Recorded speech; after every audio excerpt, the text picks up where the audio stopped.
इस वीडियो में हम जानेंगे कि किसी भी जातक की आयु के बारे में विचार किन नियमों के आधार पर किया जाता है। किसी जातक के लक्षण, भविष्य आदि का फलादेश करने से पूर्व जातक की आयु का विचार करना अत्यंत आवश्यक है, क्योंकि यदि आयु ही नहीं है तो कुंडली के राजयोगों का कोई औचित्य नहीं रहता। अष्टम भाव से मुख्यतः आयु का ही विचार किया जाता है। यह बहुत महत्वपूर्ण भाव है। आयु भाव के ज्योतिषीय कारक इस प्रकार बताए गए हैं। आयु के लिए अष्टम भाव व अष्टमेश की भूमिका प्रमुख रहती है। अष्टम भाव के स्थिर कारक शनि को माना जाता है और इन भावों पर शुभ एवं पाप ग्रहों का प्रभाव भी देखा जाता है। अष्टम भाव एवं अष्टमेश की भूमिका। अष्टम भाव एवं अष्टमेश की शुभ अशुभ स्थिति पर आयु का फल सबसे अधिक टिका होता है। अष्टमेश यदि केंद्र भाव यानी कि 1, 4, 7, 10 में हो तो जातक दीर्घायु होता है। अष्टमेश यदि पाप ग्रहों के साथ 8वें भाव में स्थित हो और लग्नेश भी अष्टम भाव में हो तो जातक अल्पायु होता है। अष्टम भाव का स्थिर कारक शनि। शनि की शुभ अशुभ स्थिति के अनुसार भी आयु का निर्धारण किया जाता है। शुभ एवं पाप ग्रहों का प्रभाव। अष्टम भाव एवं अष्टमेश से शुभ ग्रहों का संबंध अर्थात दृष्टि, युति इत्यादि आयु की वृद्धि करते हैं एवं अशुभ ग्रहों से संबंध करके इसके विपरीत फल प्राप्त होता है। आयु के भेद। आयु के 3 भेद ज्योतिष शास्त्र में बताए जाते हैं। दीर्घायु। 75 वर्ष से 120 वर्ष तक की आयु को दीर्घायु की संज्ञा दी गई है। मध्यम आयु। 36 वर्ष से 75 वर्ष की आयु को मध्यम आयु कहा जाता है। अल्पायु। 36 वर्ष तक की आयु को अल्पायु माना जाता है। दीर्घायु और उसके योग। 75 साल से अधिक आयु दीर्घायु मानी जाती है। इसको हम इस प्रकार देखते हैं। यदि षष्ठेश छठे या 12वें भाव में हो तथा द्वादशेश छठे, 12वें अथवा 8वें भाव में हो, लग्नेश या अष्टमेश स्वराशि, स्वनवांश, मित्र राशि या उसके नवांश में हो, लग्नेश, अष्टमेश, कर्मेश एवं शनि यदि केंद्र, त्रिकोण या लाभ भाव में हो। इसके अलावा चर, स्थिर, द्विस्वभाव राशियों के आधार पर भी योग ऋषियों के द्वारा बताए गए हैं। लग्नेश एवं अष्टमेश दोनों ग्रह चर राशि में हो। लग्नेश और अष्टमेश दोनों में से एक स्थिर राशि में तथा दूसरा द्विस्वभाव राशि में हो।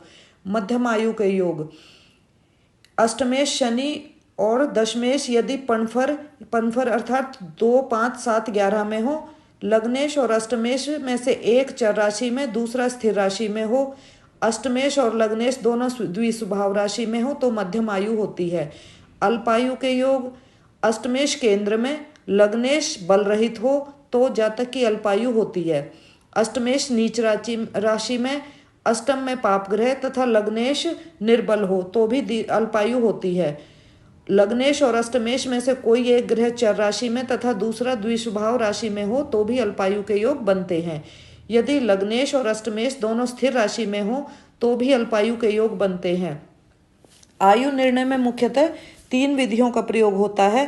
पहली विधि के अनुसार लग्नेश और अष्टमेश की चर, स्थिर और द्विस्वभाव राशियों में स्थिति के अनुसार दीर्घायु, मध्यमायु और अल्पायु का अनुमान होता है कि पूर्णतया निर्णयात्मक निर्धारण। पाराशर और जैमिनी ऋषियों द्वारा बताई गई पद्धतियों के अनुसार आयु निर्धारण 3 चरणों में किया जाता है। जैसे लग्नेश और अष्टमेश की चरादि राशियों में स्थिति का आकलन करते हैं, लग्न और चंद्रमा की चरादि राशियों में स्थिति का आकलन करते हैं और शनि और चंद्रमा की चरादि राशियों में स्थिति का आकलन करते हैं। यह वह पराशरी पद्धति है जिसे महर्षि जैमिनी ने भी माना है। किंतु यदि इन्हीं तीनों ही चरणों से अलग अलग आयु आए तो इस स्थिति में लग्न और होरा लग्न से प्राप्त आयु को ही निर्णायक आयु वर्ग मानना चाहिए। दूसरी विधि के अनुसार लग्न से अष्टम भाव का अधिपति ग्रह एवं सप्तम भाव से अष्टम भाव का स्वामी ग्रह, ये दोनों यदि केंद्र में हो तो जातक दीर्घायु होता है और यदि ये दोनों पणफर अर्थात 2, 5, 8, 11 में हो तो जातक मध्यमायु होता है और यदि ओपोक्लिम भाव में हो तो जातक अल्पायु होता है। तीसरी विधि के अनुसार 2 कारक हैं। एक आत्मकारक ग्रह से अष्टम भाव का अधिपति ग्रह। आत्मकारक ग्रह वह ग्रह होता है जिसकी डिग्री कुंडली में सबसे अधिक होती है।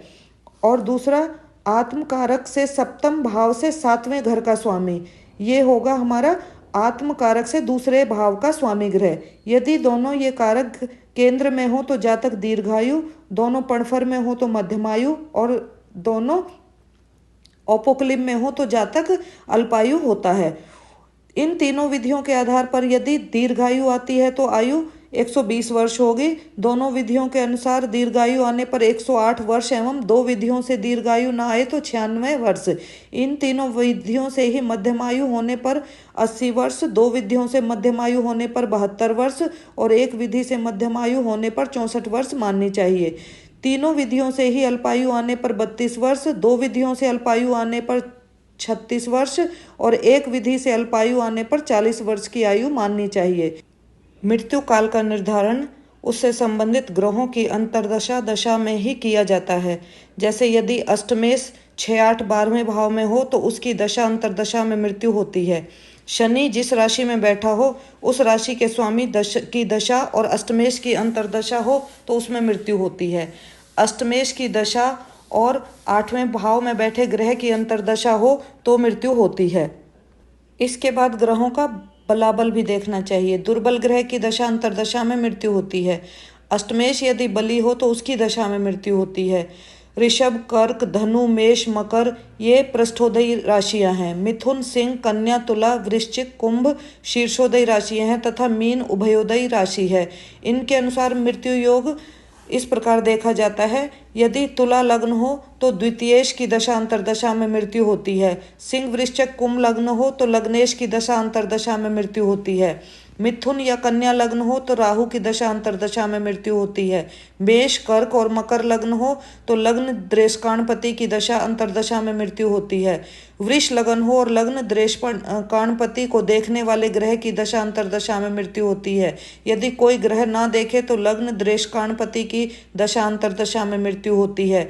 यदि धनु लग्न हो तो लग्न द्रेष्काणपति के साथ जो ग्रह हो उसकी दशा अंतर्दशा में मृत्यु होती है। इस प्रकार मृत्यु काल का निर्धारण हमें करना चाहिए। धन्यवाद।